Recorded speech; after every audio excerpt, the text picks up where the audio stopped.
வழிகாட்டியாக அவர் இருப்பதினால் வழியை நான் உணர்ந்ததில்லை. திக்கின்றி தவிக்கும் பலருக்கும், வறுமையில் கஷ்டப்படும் மக்களுக்கும் கலங்கரை விளக்கமாய் ஒளி வீசி அவர்கள் வாழ்க்கையை பிரகாசமாக்கும் இவர் முனைவர் திரு இனிகோ இருதயராஜ் எம்எல்ஏ அவர்கள். இவர் செய்த உதவினால் பலன் பெற்ற பல லட்சம் பேர்களில் சமுத்திரத்தில் ஒரு துளிதான். அவருடைய பிறந்த நாளில் வாழ்த்தி அவரை பற்றி இந்த சிறிய காணொளி இதோ. அனைவருக்கும் இனிகோ இருதயராஜ் ஒரு தொழிலதிபர், தற்பொழுது திமுகவின் சட்டமன்ற உறுப்பினர் என்று மட்டுமே தெரியும். ஆனால் அவர் அரசியலுக்கு வரும் முன்னரே திமுகவிற்கும் சிறுபான்மை மக்களின் பாதுகாவலர் முத்தமிழ் அறிஞர் டாக்டர் கலைஞர் அவர்களுக்கும் விசுவாசி என்பது பலருக்கும் தெரியாத ஒன்று.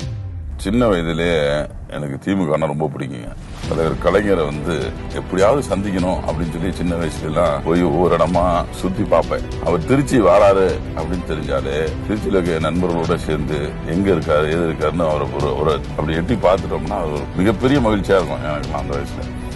ஏழை குடும்பத்தில் பிறந்து அரசு சலுகையில் தனது படிப்பை வெகு சிறப்பாய் முடித்துவிட்டு தான் பட்ட கஷ்டம் வேறு யாருக்கும் வரக்கூடாது என்ற சமூக அக்கறையோடு பல ஏழை பிள்ளைகளை படிக்க வைத்திருக்கிறார்.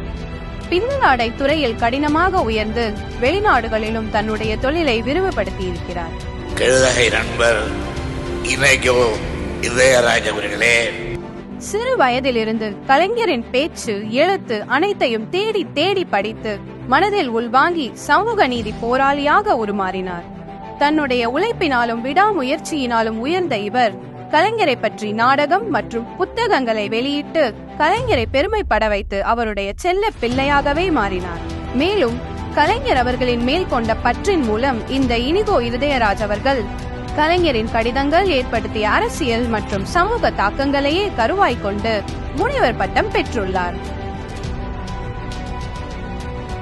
அன்று டாக்டர் கலைஞர் அவர்கள் முதல்வராக இருந்த காலத்தில் பல ஆயிரம் மக்களுக்கு வேலை வாய்ப்பு முகாம் நடத்தி இன்றைய மாண்புமிகு தமிழக முதலமைச்சர் தளபதி ஸ்டாலின் அவர்களின் கைகளால் 5000த்திற்கும் மேற்பட்ட மக்களுக்கு அந்த வேலையை பெற்று தந்து மகிழ்ந்தவர் இந்த இனிகோ இருதயராஜ் அவர்கள். அன்று மட்டுமல்லாது இன்றும் தளபதி திரு மு.க. ஸ்டாலின் அவர்களின் கண் அசைவுகளையே தன்னுடைய கொள்கையென கொண்டு அவருடைய தொகுதியான திருச்சி கிழக்கு தொகுதியில் பல்வேறு நல்திட்டங்களை சிறப்புற செய்து சாதனையாக்கி கொண்டிருக்கிறார். முனைவர் திரு இனிகோ இருதயராஜ் எம்எல்ஏ அவர்கள் பிறருக்கு உதவுவதை ஒரு சமூக தொண்டாக அல்ல, தன் கடமை என கருதி எம்எல்ஏவாக தான் ஈட்டும் வருட ஊதியத்தை முழுமையாக தன் தொகுதியில் உள்ள ஏழை குழந்தைகளின் கல்விக்காகவும் அவர்களின் நல்வாழ்வுக்காகவும் அர்ப்பணித்து அனைவருக்கும் ஓர் முன்னோடியாய் வாழ்ந்து வருகிறார்.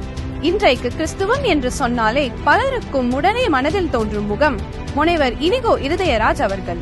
ஏனென்றால் கிறிஸ்துவ நல்லெண்ணெய் இயக்கம் என்ற ஒரு இயக்கத்தை சுமார் 13 வருடத்திற்கு முன் நிறுவி அன்று முதல் இன்று வரை இதன் மூலம் பிரிந்து கிடக்கும் பல கிறிஸ்தவ பிரிவுகளை ஒன்றாக இணைத்து ஒரே கிறிஸ்துவம் என்ற கொள்கையை அடிப்படையாக கொண்டு ஆண்டுதோறும் கலைஞர் மற்றும் தளபதி ஸ்டாலினின் தலைமையில் ஏழை எளிய மக்களுக்கு பல்வேறு உதவிகளை செய்தது மட்டுமல்லாது அனைத்து மத மக்களிடமும் அன்புடன் பழகி அவர்களின் கஷ்ட நஷ்டங்களை கேட்டு நிவர்த்தி செய்து அனைவர் இதயங்களிலும் ஒரு நீங்கா இடம் பிடித்துள்ளார்.